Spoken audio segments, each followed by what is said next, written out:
Hi friends! Thanks for tuning in. If you like this video, please give it a like, comment below, and take a moment to subscribe to our channel. You might notice a smoky haze in the sky in this video. Smoke from wildfires burning in northern Canada has drifted into the area. It's something many parts of Canada experience during the summer months. Welcome to Richer, Manitoba, a quiet town nestled in southeastern Manitoba.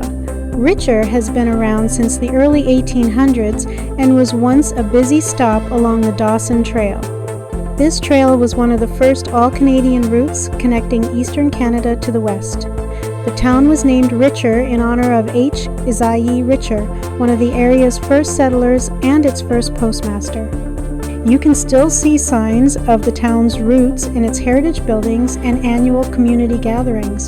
Today, Richer is known for its peaceful atmosphere, local events, and the natural beauty that surrounds it. Whether you're just passing through or planning to stay a little longer, Richer is a lovely place to explore. Thank you for joining us on this tour of Richer, Manitoba.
Thanks for watching!